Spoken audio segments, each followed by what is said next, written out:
आप कह रहे हैं कि भारतीय जनता पार्टी अब एक नए विकल्प और एक नई ताकत के साथ अकेले चुनाव में जानेगी, लेकिन जिस तरह की सच्चाई है बिहार की, उस जाति गणित को अगर आप देखें तो वो आपके पक्ष में नहीं है। ऐसे में भारतीय जनता पार्टी कैसे एकला चलो वाली राजनीति को अडॉप्ट करेगी? इसका जवाब बहुत स्पष्ट है। हम एकमात्र विपक्ष हैं, अब एकमात्र, बाकी सभी सत्ता में। एलजेपी का एक धड़ा हमारे साथ है, तो हम एकमात्र विपक्ष हैं, संघर्ष करेंगे। अब जहाँ तक जातिवाद की बात कही, वो एक सच्चाई है, लेकिन कई बार बिहार रेखा बड़ी भी खींचता है। वही रेखा 14 में इतनी जीत दिलाई, उस समय तो कोई नहीं था हमारे साथ।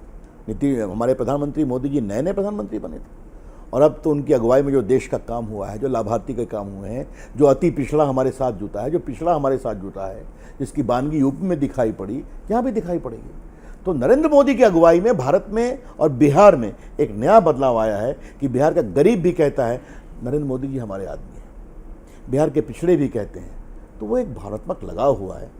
रवि जी, आपको क्या लग रहा है कि ऐसा एक दौर आ गया है जिसमें आपके सहयोगी छोड़ के जा रहे हैं और शायद आपको बहुत ज़्यादा चिंता भी नहीं है उसकी, चाहे अकाली दल हो, शिवसेना की टूट हो, जेडीयू हो, क्या ये आपका विश्वास है जिस तरह से प्रधानमंत्री नरेंद्र मोदी काम कर रहे हैं उसमें?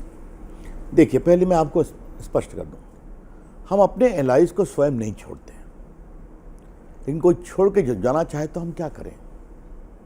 हमने कभी नहीं छोड़ा अपने अकाली दल को। 40 साल पुराने थे, हम लोग सबों के संबंध थे, हमने रोकने की कोशिश की। उन्होंने साफ कहा हमारी पंजाब की प्रतिस्पर्धा की पॉलिटिक्स है, हमें जाना पड़ेगा।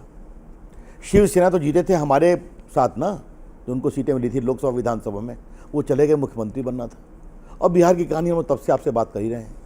इसलिए नॉर्थ ईस्ट में हमारे साथ कितने एलाइज आए हैं मुझे बताइए तो आप, वहाँ तो हम नए नए गए थे ना। तो ऐसा नहीं है, इस बात से आपसे हम कहना चाहेंगे, एलाइज जाते हैं, नए आते भी हैं। लेकिन हाँ, एक सच्चाई है कि आज नरेंद्र मोदी जी का एक पूरे भारत क्या पूरे दुनिया में एक छवि बनी है।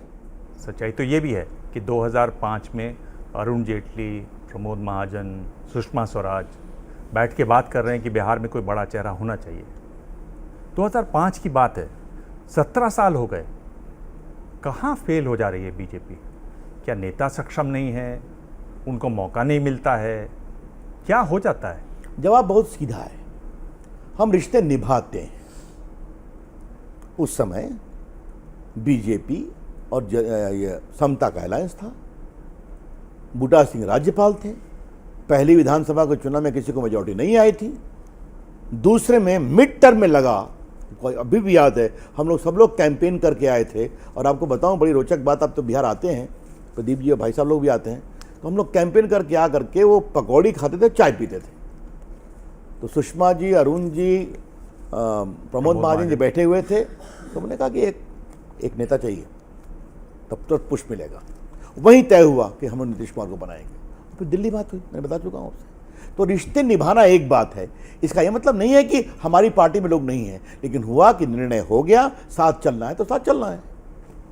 पर रविशंकर जी, ये बात समझ में नहीं आती है कि रिश्ते निभाना एक बात ज़रूर है, उसका मतलब ये है कि हम खुद को कमज़ोर रखें, अपना कोई नेता ना बनाएं, ये तो नहीं है इसका नहीं, मतलब। उसका जवाब, आपके जवाब प्रश्न का मैं एक दूसरे प्रश्न को देकर जवाब दूंगा।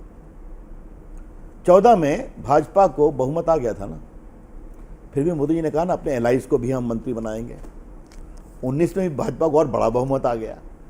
तो ये हमारे सोच की बात है, और जब हमको एलाइज साथ लेके चलना है दिबांग बाबू, तो कुछ तो एडजस्टमेंट करना पड़ता है ना, तो सेक्रीफाइस भी करना पड़ता है। क्या मजबूरी है मेरी, बताइए।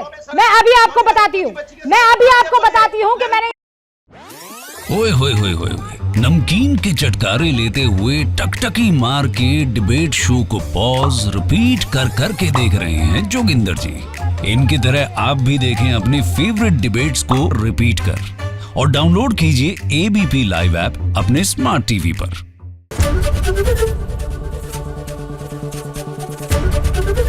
एबीपी न्यूज आपको रखे आगे।